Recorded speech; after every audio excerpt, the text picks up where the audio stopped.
Hey everybody, it's Mickey, and we can all use a little comfort food now and then. So today I have a great chicken finger and pasta primavera recipe for you that is perfect for a family weeknight meal or a casual get-together.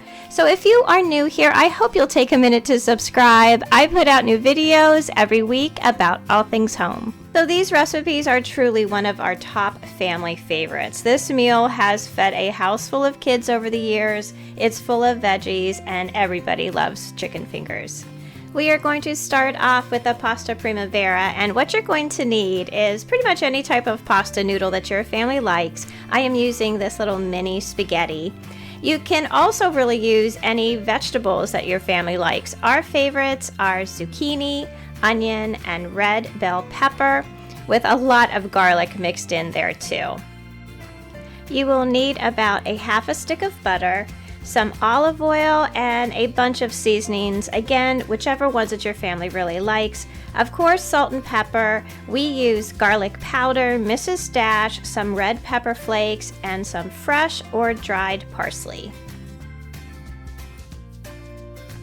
So on to chopping our vegetables. Now you're going to want to chop them all up in bite-sized pieces, and it really depends on the size of pasta that you are using. If you are using a larger pasta, you can chop your vegetables into bigger chunks. I'm using a tiny little pasta, so these will be bite-sized pieces, and then I always like to crush my garlic for these types of dishes.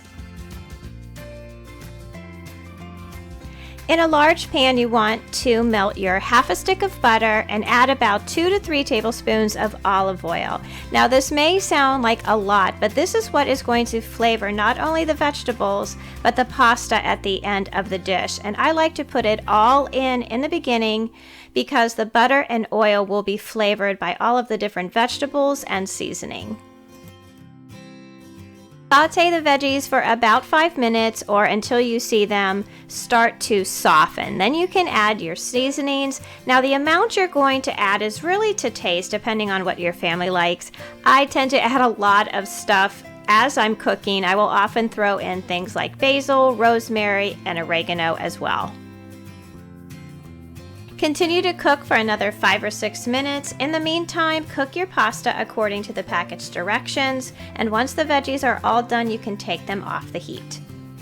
While the pasta is boiling away, we can get started on our chicken fingers. Now you can use boneless, skinless chicken breasts sliced into strips, or you can buy the chicken tenders that are available at any grocery store. This is a package of, I think, about 2.5 pounds of chicken tenderloins, which will give you more than enough for your meal today, and it's always great to have some leftovers for tomorrow. And because we are going to be lightly frying the chicken, I like to use canola oil instead of olive oil. Now, to season our chicken, you are going to use a combination of, the things that you like the most. I like to use Mrs. Dash garlic powder, some smoky paprika, and of course salt and pepper. You will also need 2 eggs for your egg wash, and to that I like to add Texas Pete hot sauce. It really doesn't add a lot of heat to the dish, but it adds a lot of flavor. And then you're going to need some regular flour to dredge the chicken, and then some Italian breadcrumbs to bread them. So I have myself all set up here with these 3 stations. I have my flour here to dredge the chicken in. Then we're going to put it in some of the egg wash and then over to the breadcrumbs. So right now I'm going to add some of the Texas Pete to my lightly beaten egg. It really does add a lot of flavor with no heat, so don't be afraid to add some. You will really see the difference. And I also have my chicken laid out here. It's all seasoned up and ready to go. And in my pan, I have about a 1/4 cup of canola oil coming up to temperature. So once your oil is ready, you're going to take the chicken tenders, dredge first in the flour, then in the egg mixture, and lastly in the breadcrumbs, and place in the hot oil. With this amount of chicken, you are probably going to have to do 2 different batches because you don't want to crowd your pan. You want all your chicken to cook evenly.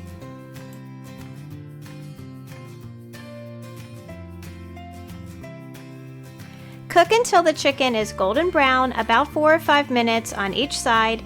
You don't have to cook it all the way through because we are going to be finishing the process in the oven, but do be sure to switch out your fork for a clean one as you go through the cooking process.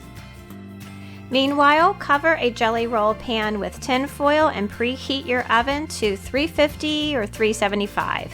When your chicken is golden brown on each side, lay it out on the foil-lined cookie sheet until all the chicken is done. Bake the chicken in the oven for about 25 minutes or until it is up to temperature with a meat thermometer. While the chicken is baking, we have time to finish our pasta. Place your pan of veggies back on the stove over medium-low heat. You're going to want to add your pasta to the veggies little by little, mixing as you go to be sure that the vegetables and the butter and oil are well distributed throughout. At this time, you can also add, more salt and pepper to taste, any other seasonings that you like. I like to add about 1/4 to 1/2 teaspoon of red pepper flakes and Romano cheese. So this is what the chicken and pasta look like when they are all done. This is truly one of our family's favorite meals. Gathering your family around the table during these difficult times with some really good food provides a lot of comfort and feeds the soul. This is also one of those great recipes that can feed a lot of people. We have served this at gatherings with family and friends, and nobody leaves hungry. So thank you all so much for watching today. I hope you're all doing well, and please check in with me on Facebook and let me know what you've been up to while we were spending this extra time at home. I will be back next week continuing our Spring Fever organizing series. Please don't forget to subscribe and follow me over on Instagram. I would love to have you all back as part of our YouTube family. So until I see you in that next video, stay healthy, be kind to each other, and I will see you again soon. Bye!